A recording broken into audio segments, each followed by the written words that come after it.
കഫോൾഡിങ്ങിനെ കുറിച്ചിട്ട് കുറച്ച് കാര്യങ്ങളൊന്നും നമ്മൾ പറഞ്ഞിട്ടുണ്ടായിരുന്നില്ല. അപ്പം ഇന്ന് ഇതിനെപ്പറ്റി ഒരു വീഡിയോ എടുക്കാമെന്ന് വിചാരിച്ചു. ഞാൻ കഫോൾഡിങ് എൻ്റെ വീഡിയോയിൽ പലരും അന്ന് ഞാൻ കോണിയൊക്കെ ലാഡറൊക്കെ വെച്ച് പണിയെടുക്കുമ്പോൾ പലരും പറയാറുണ്ടായിരുന്നു റിസ്ക് ആണ്. അന്ന് എന്നെ കൊണ്ട് വാങ്ങാൻ പറ്റിയിട്ടുണ്ടായിരുന്നില്ല. വാടകയ്ക്ക് കുറച്ചൊക്കെ വാങ്ങി. നമുക്ക് ഈ വാടകയ്ക്ക് എടുക്കുമ്പോൾ ഉള്ളൊരു മെയിൻ ഒരു പ്രശ്നം എന്താ വെച്ച് കഴിഞ്ഞാൽ, നമ്മൾ വർക്ക് എടുക്കുന്ന സമയത്ത് സൺഡേ വരുന്നുണ്ട്, അതിൻ്റെ ഇടയ്ക്ക് കുറേ ലീവുകൾ വരും. അപ്പോൾ ആ ലീവുകളൊക്കെ വരുന്ന സമയത്ത് ഈ സാധനത്തിന് വാടക നമ്മൾ കൊടുക്കണം, കഫോൾഡിങ്ങിൻ്റെ. അപ്പോൾ ഞാൻ എൻ്റെ ഇലക്ട്രിക് സുഹൃത്തുക്കളുടെ അടുത്ത് പറയാനുള്ളത്, നിങ്ങൾ കഫോൾഡിങ് വാങ്ങി വെക്കുക. കാരണം സ്വന്തമായിട്ട് വാങ്ങി വെക്കാൻ ഇത് ഇത്ര കനത്തിൽ ഉണ്ടാക്കേണ്ട ആവശ്യമൊന്നുമില്ല കേട്ടോ. ഞാൻ നല്ല ഹെവിയിൽ ഉണ്ടാക്കിയതുകൊണ്ടാണ് എനിക്ക് ഏകദേശം 43,000 റുപ്യ 4 സെറ്റിനായത്. അതേപോലെ ഒരു സെറ്റിൽ 2 പ്ലാറ്റ്ഫോം വെച്ചിട്ടാണ് ഇത് ഉണ്ടാക്കിയിരിക്കുന്നത്.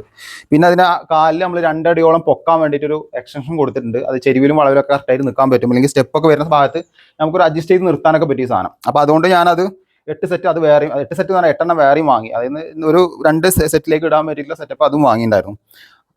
അപ്പോൾ ഞാൻ പറഞ്ഞ പോലെ നമ്മൾ ഇത് വാങ്ങുകയാണെന്നുണ്ടെങ്കിൽ ടെൻഷൻ അടിക്കണ്ട. കാരണം ലീവാണെങ്കിലും നമ്മുടെ സാധനമാണല്ലോ, നമ്മളെ മുതലാണല്ലോ. നമുക്ക് എത്ര കാലം വേണമെങ്കിലും, ഞാൻ പറയണമെങ്കിൽ 2-3 സൈറ്റ് ചെയ്യുമ്പോൾ കഴിഞ്ഞാൽ നമുക്ക് ഈ സാധനം മുതലാണ്. 2-3 സൈറ്റ് കഴിഞ്ഞ് കഴിഞ്ഞാൽ ഈ സാധനം നമുക്ക് മുതലായി. അപ്പോൾ നമ്മൾ ആ ഫസ്റ്റ് ഒരു എമൗണ്ട് ഇറക്കുകയാണെന്നുണ്ടെങ്കിൽ നിങ്ങൾ നമ്മൾ പറഞ്ഞല്ലോ, ഈ നമുക്ക് ഒരുപാട് കാര്യങ്ങൾക്ക് യൂസ്ഫുൾ ആണ്. പണി ഒന്നുകൂടി സ്പീഡപ്പായി നടക്കാൻ പറ്റും.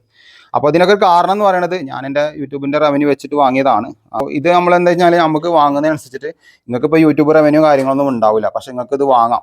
ആദ്യം ഒരു സെറ്റ് വാങ്ങാം, അത് കഴിഞ്ഞിട്ട് ഒരു സെറ്റ് വാങ്ങാം. ഒരു സെറ്റിനൊക്കെ ഏകദേശം ഒരു 6,000 റുപ്യൊക്കെ കിട്ടും. ഇത് ഹെവി ആയതുകൊണ്ടാണ് ഒരു 10,500 അടുത്ത് റേറ്റ് വന്നത് കേട്ടോ. എന്തായാലും കഫോൾഡിങ് വാങ്ങി സേഫായിട്ട് വർക്ക് ചെയ്യാം. അതേപോലെ തന്നെ നമ്മളെ കൂടെ വർക്ക് ചെയ്യുന്നൊരു ഇക്കുണ്ട്. അപ്പോൾ ആളിക്ക പറഞ്ഞത് എന്താ വെച്ചാൽ, കോണിൻ്റെ മുകളിൽ നിന്ന് വീണിട്ട് ആളെ കാല് ഫ്രാക്ചറായി. അപ്പോൾ ആൾ കിടപ്പിലാണ്. അപ്പോൾ നമ്മൾ ഇലക്ട്രിക്കൽ വർക്കിൽ കടന്നു കഴിഞ്ഞാൽ നമുക്ക് പോകുള്ളൂ. നമ്മൾ ശ്രദ്ധയില്ലാത്ത പണിയാണ് നമ്മൾ ഇലക്ട്രിക്കൽ ഫീൽഡ്. കാരണം അത്രയും റഷ് ചെയ്ത് എടുക്കേണ്ട ഒരു പണിയാണ്. അതേപോലെ ഇലക്ട്രിക്കൽ ഏറ്റവും റിസ്ക് പറയുന്നത് ഷോക്കാണ്. കട്ട് ചെയ്യുന്ന സമയത്ത് വീലിൻ്റെ പ്രശ്നങ്ങൾ, പൊടി കാര്യങ്ങളൊക്കെ നമ്മൾ സഹിക്കണം. എല്ലാ സുഹൃത്തുക്കളും അങ്ങനെ തന്നെയാണ്.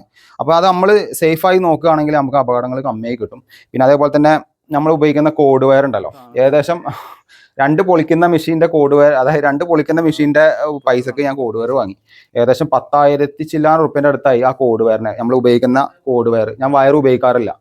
അത് വള്ളത്തിൽ കൂടിയൊക്കെ ഇടുന്ന സമയത്ത് സേഫ്റ്റിക്ക് വേണ്ടിയിട്ടാണ്. അതും നമ്മൾ വർക്കേഴ്സിൻ്റെ സേഫ്റ്റിക്ക് വേണ്ടിയിട്ടാണ് ഞാൻ ചെയ്തത്. അവിടെയൊക്കെ എൻ്റെ ലാഭം പോയിക്കൊണ്ടിരുന്നാലും കുഴപ്പമില്ല, സേഫ്റ്റിയാണ് ഞാനിപ്പോൾ നോക്കുന്നത്. ഓക്കെ, അപ്പോൾ എന്തായാലും നിങ്ങൾ ഇതേപോലെ ചെയ്യാൻ ശ്രമിക്കുക. എന്തായാലും പടച്ചോൻ സഹായിച്ചിട്ട് നിങ്ങൾക്ക് ഇതേപോലെയുള്ള വർക്കുകൾ വരട്ടെ എന്ന് നമുക്ക് പ്രാർത്ഥിക്കാം. ബൈ.